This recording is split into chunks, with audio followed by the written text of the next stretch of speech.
ñu ngi leen di nuyu di leen baalu àq ci retard bi xam nga embouteillage rek moo tax ñu xala am tuuti retard suñuy gan yi embouteillage moo leen téye woon ci yoon wi xam naa dañu bëgg a commencer li ñu fi tax a daje dañuy jox imam Samba Khoudia Ndiaye imam ratib mu joxe ñaan ñu tàmmali li ñu fi tax a daje kon imam ratib bismillah.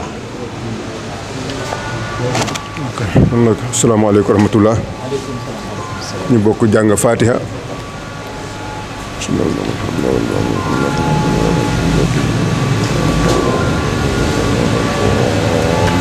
salaatul fatihi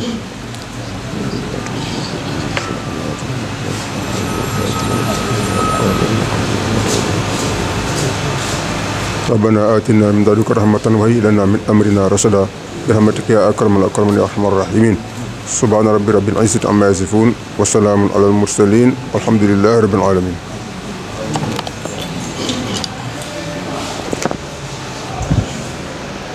yàlla nañu ko tàmbalee ci bismillaahi rahmaani rahiim àggale ka alhamdulillahi rabbil aalamiin. xam naa li ñu fi tax a daje daanañu fi tax a daje bi jamono yu mel nii bu amee mooy suñu mbokk waa Vivo yi nga xamante ne dañu am collaboration ak APEXI ci biir collaboration bi at mu jot ñu defal teraanga APEXI bu ouverture classe jotee loolu mooy sababu tey jii ñu dajeel fi Yoff gépp pour nangu teraanga bi xamante ne waa Vivo ñoo koy jox waa Yoff jaarale ko ci APEXI loolu mooy sababu daje bi tey jii ñu oo comité gestion yi ak kilifa yi dëkk bi pour ñu ñëw seede ñëw teeru ñëw tatagal suñu mbokki waa Vivo yi nangu teraanga yi xamante ne ñoom la ñu jox Yoff loolu mooy li ma doon ubbee protocole bi nag ni muy demee dinañu jox aas Omar Ngale Diène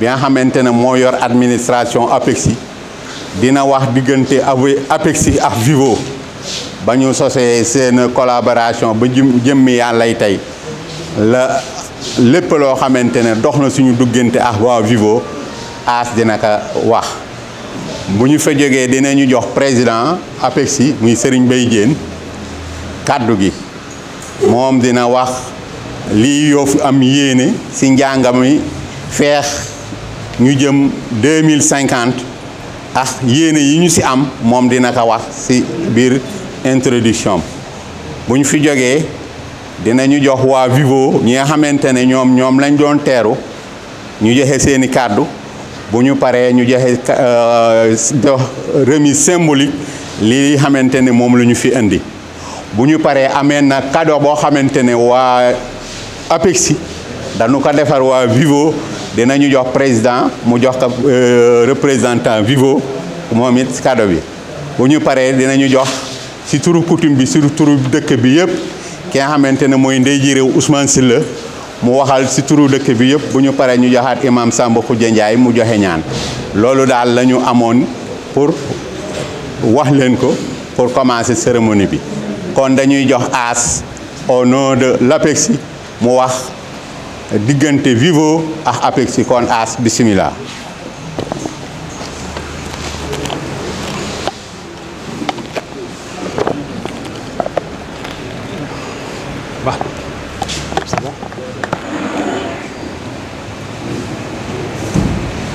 C'est bon. mbooloo mi asalaamaaleykum ñu ngi leen di nuyu yéen ñëpp ku ci nekk ci turam ak santam xam naa bu ñuy tàmbali wax ji sur l'autorisation du président de l'APEXI docteur Serigne Mbaye Diène dañuy souhaiter la bienvenue à monsieur Mohamed Chabouni et toute sa délégation de Vivo Énergie bi nga xam ne moom la àndal ñëw fii ci cérémonie bi li ñu ma dénkoon nag pour ma mën ko waxtaane ak mbooloo mi mooy ñu revenir sur les grandes lignes du partenariat qui existe entre Vivo Énergie Sénégal ak APEXI. Historique gu partenariat bi mu ngi remonté à l'année 2000 à l'époque il y avait la Shell moo fi nekkoon bi ñu waxtaanee war a exploiter la station ñu waxtaan ak APEXI ba juboo APEXI aménager le site selon ñoom normes yi nga xam ne mooy les normes d'exploitation yi ñu fixé woon bi ñu paree ñu ngi finaliser ce partenariat chez le 4e khalife Seydina Mame Alassane Laye foofu la ñu matérialiser le partenariat ki salon la ñu ko signé ba pare ñu tuddee la station Diamalaye station bi Diamalaye la tudd symbolisme yi ci nekk moo bëri année 2000 zone d'activité économique daanaka foofu bokk na ci Likoti ji ensuite ñu ngi signé partenariat bi chez le 4e khalife général des Layènes ensuite ñu tuddee station bi Diamalaye bi loolu amee quelque temps après ci la góor gi nelaw génn àdduna keroog bi Shell di jaale ji Layène dafa wax ne du ma fa dem te ànduma ak APEXI ñu formé délégation bu mag dem jaale ji tout Yoff du ma wax rek confrérie Layène mais tout Yoff la ñu ànd dem jaale ji contrat boobu mooy dox booba ba léegi am na ay évaluation yu ci am à mi-parcours 2010 2018 et cette année-ci la ñu war a def beneen évaluation bi nga xam ne moom moo ciy topp donc base du contrat bi base du partenariat bi c'est l'exploitation commerciale de la station qui s'appelle Diamalaye mais su ngeen gisee ñu bëgg a leeral yenn yi mooy que ne à côté de cet accord commercial dafa am yeneen volets yoo xam ne dafa ànd ak moom mu nekk sur le plan social station bi ba muy démarrer ñëpp xam nañu ko am na ay xale yu bari yu dëkk Yoff foofu la ñu tàmbaloon di fay liggéey mu nekkoon volet socialu partenariat bi ñu ngi ciy waxtaan ak ñoom te exclure ñu même ñu seet même bu dul station bi ñu seet faneen fu ñu leen mën dugal nous sommes en train de discuter toutes les possibilités yi nga xam ne moo nekk à notre portée gis ngeen ne lu bari bu xewee ci dëkk bi ñoom dañuy ñëw ànd ak ñun ci biir partenariat boobu bii ci mujjee gën ci fees mooy célébration anniversaire bu appel suñu maam Seydina Limamou Laye keroog délégation bu mag la ñu def keroog ndimbal bu am solo la ñu def ñu dugal ko ci biir dëkk bi ñoo xam ne ñi dañu yore ay daayira yu mag ñoo xam ne ñi ay particulier lañu nekk ci biir dëkk bi yittewoo ku leen taxawu yàlla def na ñii nga xam ne ñoo nekk Vivo ñii ne APEXI ñu ci bari miin nañu leen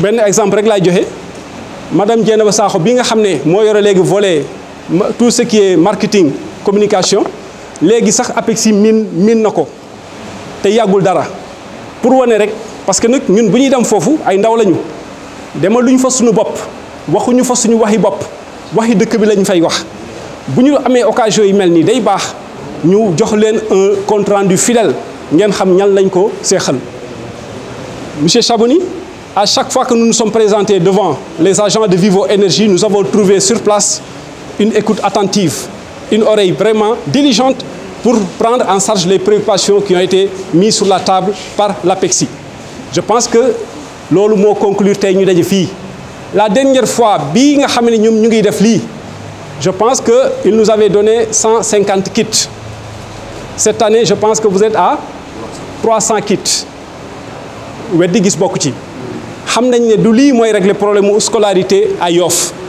mais bu ku nekk defee nii bu yàggee problème mu scolarité yi ñu am dana mujjee saafarawu ñun ñëpp xam nañu enjeu bii nekk ci rentrée des classes entre les frais de scolarité la facture des fournitures ak tout ce qui est ak mesure d'accompagnement le transport nourriture la facture est trop salée pour les parents d'élèves c'est partout au Sénégal ce n'est pas que à Yoff donc si fekkente ne ñun fii ci Yoff am nañu occasion am ñu mën a accompagner ci ñu réduire cette facture dañuy wax nous sommes preneurs et nous remercions infiniment Vivo Énergie pour cette marque d'attention ce soutien vraiment très très important pour les parents d'élèves de Yoff fi may jeexale sama propos mooy que ce partenariat volet social bi ci nekk APEXI ni muy fonctionner de tout temps mooy lu ñëw dañ koy teg ci penc mi moo waral bi ñu jotee lii ne dinañu ko andil recevoir ñu leen entre quatre murs en toute discrétion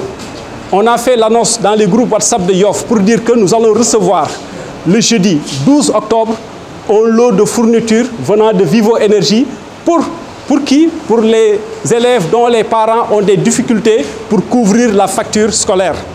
Ce n'est pas pour le président Serigne Mbaye Diène, ce n'est pas pour le trésorier Libasse Laye Dieng, non. kuy séddale doo séddu. C'est le principe de l'APEXI. Tous ces gens-là qui sont responsables de l'APEXI sont d'office exclus pour ces fournitures-là. C'est pour les gens qui sont les ayants droit au sein de la communauté. Tout à l'heure, on a parlé de la présence des comités de gestion de quartier. Nous allons passer par les comités de gestion de quartier pour identifier les véritables ayants droit, en plus des demandes que nous avons reçues ici au niveau du secrétariat, venant des comités de gestion des établissements et des particuliers qui nous ont signalé au sein de la communauté, ñoo xam ne ñii ay néew ji doole lañ te mënuñu wax. loolu mooy particularité communauté bi ñu nekk dafa am ay néew ji doole yoo xam ne mënuñu wax ci kaw mënuñu tàllal seen loxo buñ ñu ko identifier wax ñu ko ñun dañ koy noter ak ñii comité de gestion yi di identifier ñu boole leen jox leen ko suñu paree un rapport sera établi avec l'identification de toutes les personnes bénéficiaires et leur numéro de contact. Et ce rapport sera envoyé à Vivo Énergie pour leur donner la possibilité, s'ils le désirent, de vérifier si, oui ou non, les fournitures sont allées aux véritables ayants droit. moo tax ñuy ñaan population bi rek foofu lay jeexale Yoff gi ñu nekk dañ ko bâtir pendant 6 siècles ci ay valeurs bokk na ci valeurs yooyu lu ñuy wax renoncement mooy am na loo xam ne mu ngi ci penc mi soo ko jëlee kenn du la wax dara mais comme que yow sa xel may na la nga xam ne am na ku la ko gën a yelloo nga bàyyi ko ak moom ñu dimbalante rek parce que lii du tontine dañu ñi ko gën a yelloo bu keroogee nag la action bii Vivo Énergie daf foofu lay amee sens mais bu dee ki ko jël mënoon na jëndal boppam ay fourniture loolu amul njariñ amul valeur ajoutée moo tax ñu ngi ñaan ñëpp di gërëm ñëpp ci responsable comité de gestion yi ak kilifa yi fi toog ñu jàppale ñu ci loolu bu ko defee yéene bi nga xam ne moom la Vivo Énergie am ànd ci ak APEXI yéene boobu mën a mucc ñu am ci mu am ci lu romb suñu njort mbokk yi ngeen baal ñu wax asalaamaaleykum wa rahmatullah loolu lañ ci bëggoon wax ngeen baal ñu wax.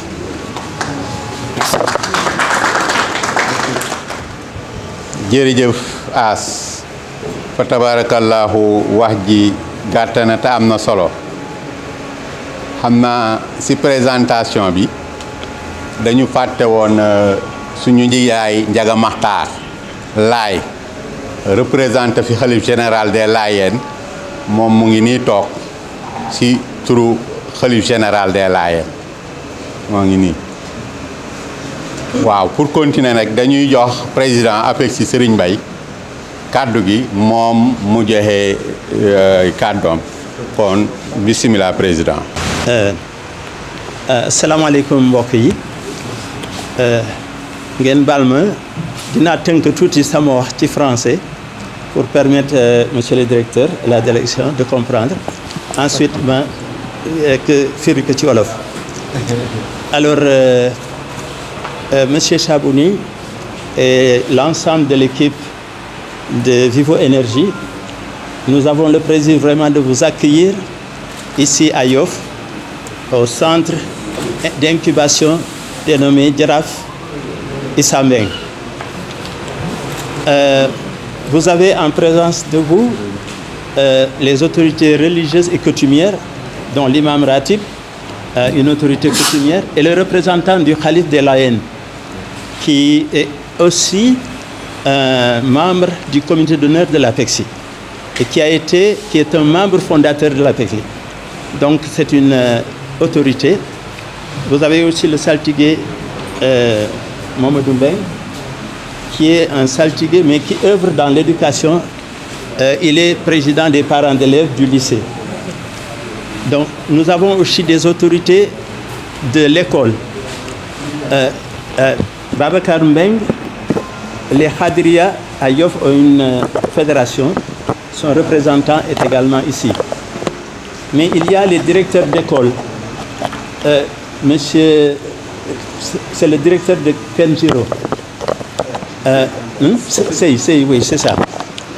Il y a aussi le directeur de l'école, monsieur B, école Taladjaï, la première école de Yoff. Quel autre directeur nous avons? Ah, monsieur Dien. Ah, ça c'est mon école. École Djamalai. Et Mohamed. C'est pas vrai. C'est ça. Alors, et quel autre directeur? Je crois qu'il y a aussi le lycée. Hein? Hein? Ah, ok. Ça c'est école C'est ça, CM de Yoff. Hein? Le lycée. Alors donc il y a les autorités administratives, les autorités religieuses, les autorités coutumières, mais aussi il y a les citoyens de Yoff. Dans presque tous les quartiers de Yoff sont représentés ici. Alors, vous avez amené un lot de fournitures scolaires. Et comme l'expliquait tout à l'heure, Dr Oumar Diène, c'est venu à point nommé.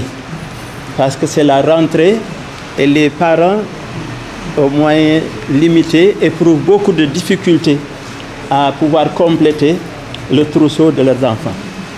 Donc, soyez assurés que c'est une œuvre humanitaire qui va soulager beaucoup de familles.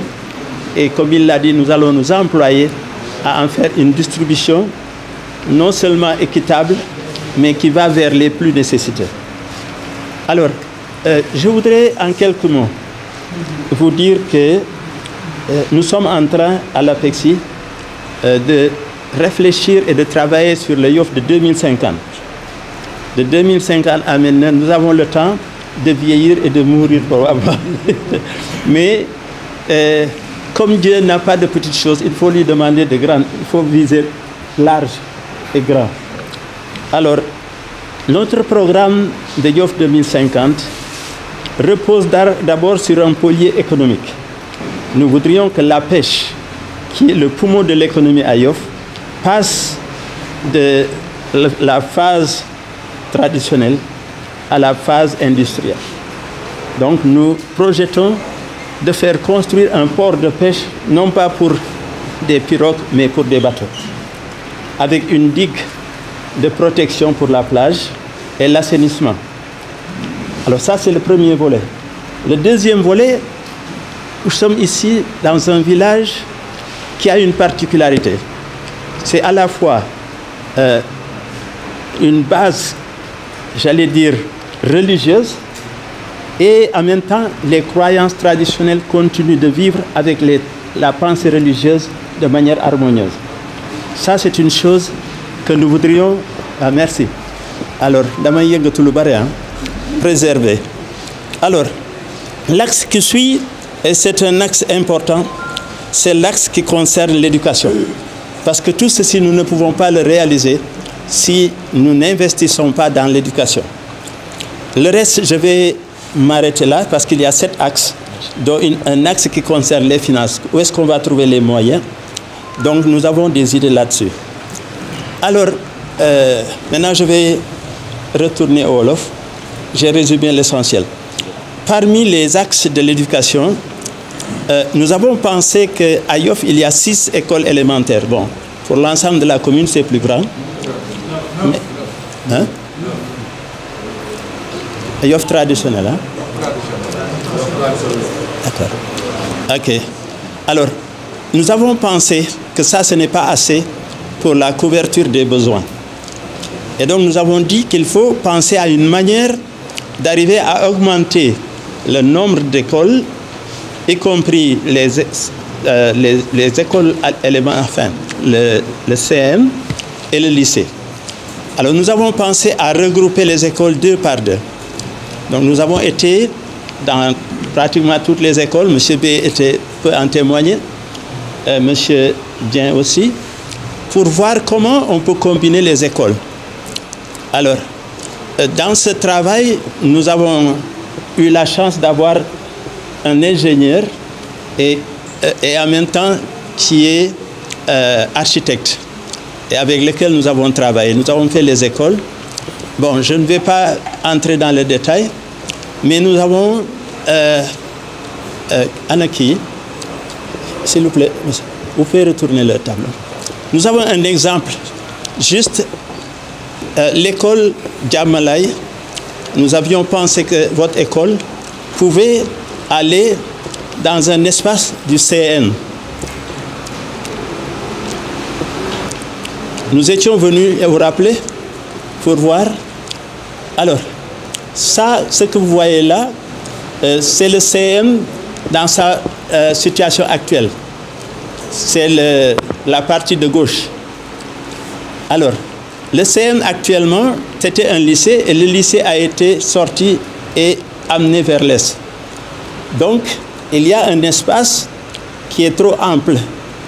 Alors, nous avons pensé que l'école Diamalaye pouvait entrer dans le lycée et il y a un espace qui reste au-dessus, qui est un espace vide, que l'école s'est battue, le CN, contre les spéculateurs fonciers. Bon. Alors, donc l'idée était que non seulement d'amener l'école Diamalaye, mais en même temps de faire un stade beach soccer. Parce que Yoff, le Sénégal est très réputé en beach soccer, mais il y a très peu de stades pour le beach soccer. Donc, le site actuel du CM pourrait avoir le CM qui reste là-bas et l'école Diamalaye qui le rejoint. Et l'école Diamalaye sera transformée en un autre lycée pour Yoff. C'était juste pour vous donner un exemple de là où on est avec nos idées. Mais le plus important, c'est qu'on a pensé à une école des métiers de la mer. Nous savons aller à la mer, mais souvent, on n'apprend pas la technique même. Donc, un lycée des métiers de la mer et plus tard, une université des métiers de la mer. Donc, c'est vous dire que nous avons des ambitions, des visions assez ambitieuses. Et c'est pour ça que la coopération que nous avons avec vous, nous voudrions vraiment qu'elle soit développée et dans cette perspective de faire plus et mieux. Wa ngeen baal ma bon li ma doon wax rek yaakaar naa ne ñu bëri jëli nañ ko APEXI ba mu juddoo ba léegi dafay xalaatal Yoff moo tax ñu koy Yoff it démb ak tey donc li ñu nekk ni ñu ngi xool nan la ñuy def ci année yi jëm. Alors ci loolu ñu ngi waxtaan jëm ci Yoff 2050 xam naa bu boobaa su may tumul samay yax dina seey waaye man naam yàlla defal ma chance ma fekke ka yàlla nañu ko yàlla defal ñun ñëpp. Alors mais ci loolu vraiment ñu ngi doon xool ci wàllu koom-koom géej gi ci wàllu aada ak cosaan nu ñu ko mën a garder li ñu fi am waaye itam ci wàllu njàng ak njàngale te njàng ak njàngale mi caba bi su Axel xam Maguette alors nekk ma alors donc ci loolu ñu ngi nekkoon di xalaat te xalaat bi gën a ëpp solo mooy nañ lañ def ba yokk école yi waaw xam naa ne comme amuñu espace si lañu commencé woon xalaat nan la ñuy def ba boole école yi te itam di tabax mu jëm kaw yàlla def na école 1 gis nañ déjà ne maire bi mu ngi defar mais léegi yàlla baax na même bu espace bi doy itam mën nañu yëkk ci kaw yooyu xalaat ci lañ nekkoon ba ak saltige ak Mademba ngi doon xalaat ci nan la ñuy def ba CM bi bu fa lycée bi jógee xëy na mën nañ fa yóbbu Jàmmalaay waa Jàmmalaay nekk beneen lycée boo xamee ne day jëriñ Yoff ak yeneen i xalaat waaw loolu yëpp dañ koy wax suñuy partenaire pour ñu xam ne ñun suñu yéene ak suñu gis-gis si Yoff ci njàng ak njàngale yaatu na kon ñoom ak ñeneen lañ leen bëgg jàpp di leen xëcc ñuy xalaat ci loolu pour que man ko matal. Alors donc j'étais un peu long, je voulais juste parler 5 minutes, mais comme je suis naturellement bavard, j'ai parlé un peu plus. Alors donc on va vous donner la parole, je crois, Momar. jërëjëf président xam naa pour continuer protocole bi dañuy jox directeur Vivo mu sànni si ay kàddu bu paree mu def jox remise symbolique benn saaga. Asalaamaaleykum. Waaleykum salaam. Légué bon. C'est tout. Je vais parler en français pour la suite. Désolé. Merci beaucoup de votre présence aujourd'hui. Hein. Donc, monsieur le représentant du maire de la commune de Yoff, qui est peut-être qui sera là en retard, chères autorités coutumières, chères autorités religieuses, messieurs les représentants de l'inspection académique, messieurs les directeurs d'école et chers enseignants. Tous mes hommages, messieurs les directeurs d'école et enseignants, nous avons beaucoup de respect pour vous. Et personnellement, j'ai beaucoup de respect. Mon père était directeur d'école avant d'être enseignant dans une école primaire. Donc vraiment, je suis ravi d'être parmi vous ici aujourd'hui et je suis très content de vous voir. Monsieur le Président de l'APEXI, chers invités, mesdames et messieurs, et chers collègues de Vivo Énergie, merci de nous accompagner à cette cérémonie. C'est un immense plaisir pour moi et un profond sentiment de gratitude que je me tiens devant vous aujourd'hui pour célébrer un moment de solidarité et de partenariat. En tant que directeur général de Vivo Énergie Sénégal, je suis honoré de vous faire part de notre don en fourniture pour la rentrée des classes, pour accompagner les élèves, nos enfants, à la rentrée des classes, tout en leur souhaitant une très bonne année scolaire et avec beaucoup de réussite et beaucoup de soutien du corps scolaire en général, ou du corps de l'enseignement, je veux dire. Donc, cher président de l'APEXI, votre association, comme vous l'avez présenté, est un exemple inspirant d'engagement actif pour le bien-être des habitants de Yoff. Vous consacrez jour après jour à identifier les besoins les plus pressants et à mettre en place des actions concrètes pour y répondre. En tant qu'entreprise responsable, Vivo Énergie, nous avons la conviction profonde que notre réussite est étroitement liée à cette communauté, à celle des communautés où nous vivons, où nous opérons. Vous avez parlé de station-service, mais le succès de la station-service ne peut avoir lieu qu'en symbiose avec les communautés qui l'entourent. Nous croyons fermement que notre compagnie a une responsabilité sociale envers la société qui nous entoure. Et c'est pour cela que Madame Sarro est là à temps plein pour pouvoir vous accompagner pendant cette entrée et à veiller à ce que cette promesse soit renforcée d'année en année.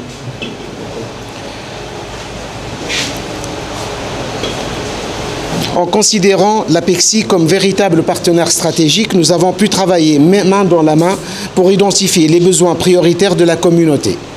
L'éducation est un enjeu majeur pour le développement des enfants et pour l'égalité des chances.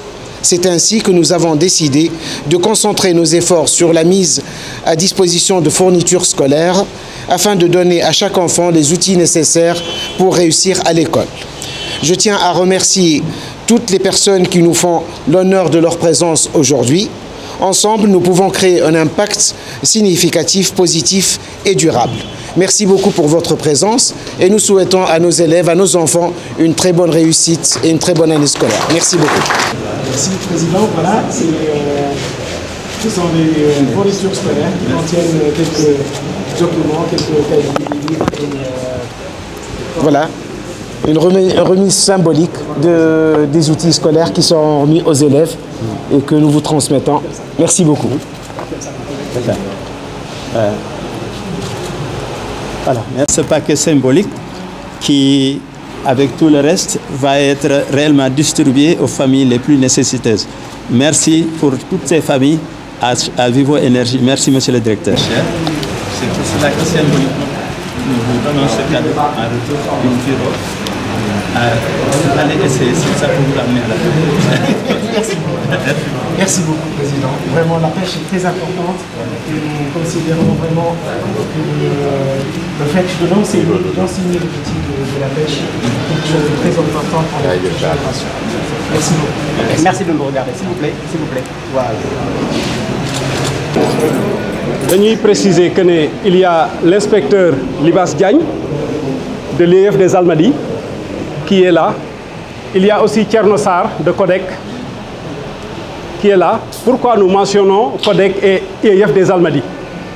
Parce que bi ñu mbir mi dikkalee dañu dem lëkkaloo ak ñoom pour faire l'identification des besoins et faire certifier cette identification au niveau de l'IEF des Almadies, mais avant, il faut que certifié au niveau de CODEC.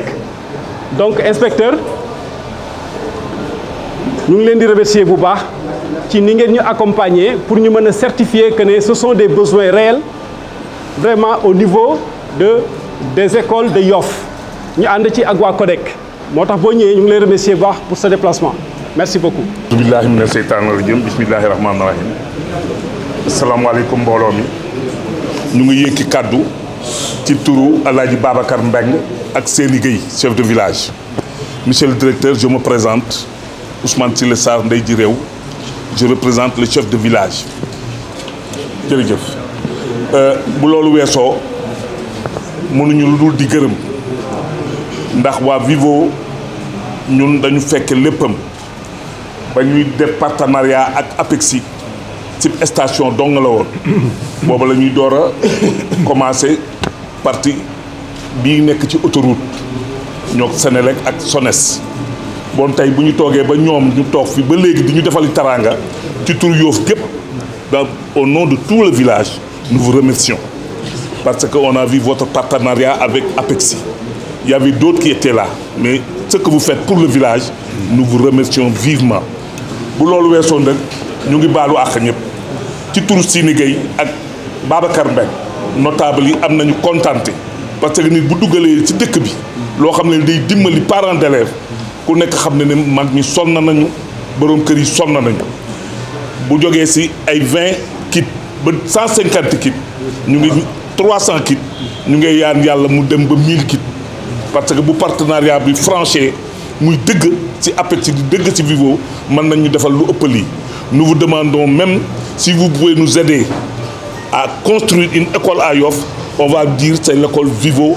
Nous vous remercions. jërë ngeen jëf. Bismillahi rahmani rahim.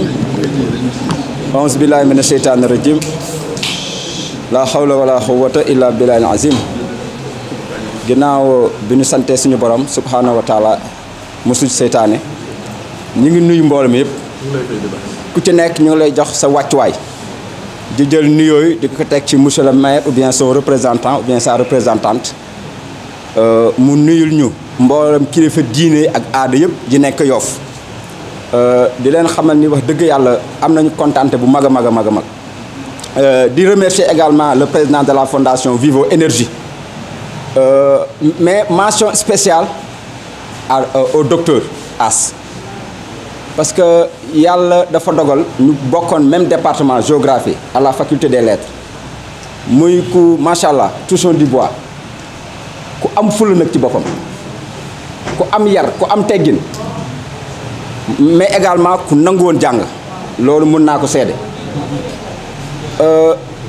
di ko xamante ni kii également lépp loo xam ne suba ba ngoon mi ngi koy ut ginnaaw yàlla ak yonent bi xëy na peut-être ak waajuram Yoff rek moo ko tax a jóg heure bu ma woowee rek mbiru Yoff la may wax loolu man ñeme naa koo seede et je pense également c'est l'occasion de remercier toute la population de Yoff 2012 laa fi ñëw résultat est catastrophique trop ay 12% ay 13% je pense que tey jii Yoff mën na siggi du point de vue résultat léeg-léeg sax ma xuloo si ak samay naataango inspecteur bu ñu nee àggagu leen 50% mën leen xool leen fu ñu jóge 13% 36 46 en éducation l'essentiel c'est d'avoir un gain mënoo jóge 12% bëgg jëm 90% donc il faut être patient bi ma waxee ni ma lan mooy besoin école ma ne ko ah waajur yi de dañuy sonn ci livre dañuy sonn ci cahier dañuy sonn ci bic benn stylo sax boo ko jëndalee parents am na épine boo ko teggil le geste tubaab day wax le geste vaut mieux que ce que l'on donne et mention également spéciale au directeur de Vivo Énergie di leen xamal ni wax dëgg yàlla Yoff fi ngeen teg seen tànk foofu la nous sommes au 21e siècle le siècle de la connaissance siècle très sélectif jamonoy xam-xam ci la ñu toll jamono bii ñu toll ku xamul tu vas rater les rendez-vous les grands rendez-vous Afrique boobu ba léegi mënul dem parce que jusqu'à présent xam-xam dañ koy foowe looy jàng am nga ay diplôme amoo xaalis amoo liggéey la nga jàng mokkul kenn du am xam-xam di torox wala la nga jàng la nga xam mokkul jàng nag du pour am ay milliards jàng pour xam sa bopp la jàng pour xam ni ngay doxale ci àdduna la jàng mooy nga xam lii danger la nga moytu ko jàng mooy ngay traverser la route xam ne lii passage clouté la fii laa war a jaar jàng day tax nga nite nit du garabam nite mooy garabam wala nit ku nite donc vraiment tey jii c'est le cœur qui parle maa ngi woon Kennedy entretien crème bi le concours de recrutement des élèves maîtres mais dama ne lu mu xat-xat-xat même s'il faut assister à la fin dinaa ñëw fekk bis bi parce que As jaral na ma ko Yoff jaral na ma ko donc 2012 ba léegi maa ngi ci école yi en tant que chef district te xam naa ni wax dëgg yàlla li ma leen souhaité daal le pire que je vous souhaite mooy bu mu nekk ci présidentielle bi beneen président bi nekk lébu loolu moom bis bu ne ma wax ko te c'est pas impossible yéen a sanc Ndakaaru 12 penc jóge Égypte jaar Libye jaar Jolof ñëw fii nag fekk fi nag soosey nag souvent nag bu ñuy wax naan ñoo sanc fi ma leen def leen ndànk nag histoire bi nag da leen ko kii nag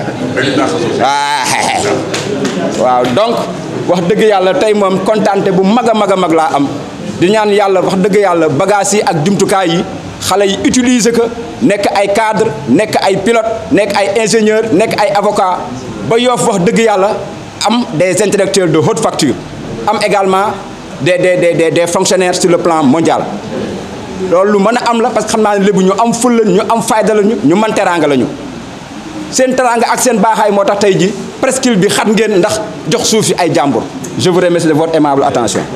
waaw alhamdulilah rabbil alamin wasalaatu wasalaamu ala asrafil mursalin ñu ngi wane sunu mbégte ci jataay bi ndax jataay yu xam-xam la te xam-xam moo yor diine moo yor àdduna yonent bi li jëkk wàcc ci moom mooy iqra jàngal parce que borom bi xam na ni li mu koy jox am njàng moo ko mën a wéral moo koy doxal ni muy doxale àdduna di gërëm APEX seen vision bi ñu am pour génération future yi ñëw ëllëg ndax màggatu naar ga da doon jëmbat tàndarma sët ba di ko reetaan naan ko lii lu mu la ci fekke doo ko fekke mu ni ko zara'u fa akal naa fa alayna an nashra li akuloo mu ni ko lii nuy lekk dañ ko fi fekkoon ay maam ak fi jëmbatoon ñun tam danañu war a jëmbat ay tàndarma yoo xamante ni bu ëllëgee ñi fi ñëw fekkaat ko fi kon loolu mooy yi vision bi nga wax 50 ans kontaan naa ci trop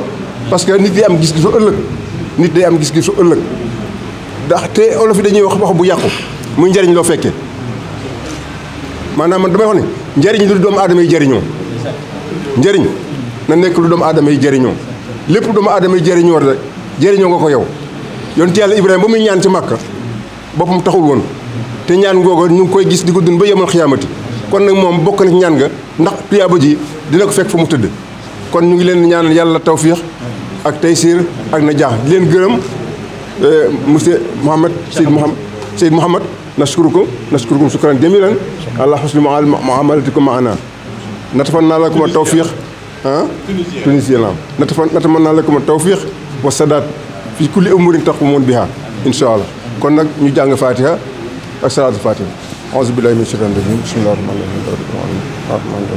rahim iyyaka na'budu wa iyyaka nasta'in ihdina siratal mustaqima siratal lazina an'amta alayhim ghayril maghdubi alayhim waladdallin allahumma salli ala sayyidina muhammadin al-fatihi lima ughliqa wal khatimi lima sabaqa nasiril haqqi bil haqq wal hadi ila siratikal mustaqim wa ala alihi haqqa qadrihi wa miqdarihil azim subhana rabbil izzati amma yasifun wa salaamun ala al mursalin walhamdulillahi rabbil alamin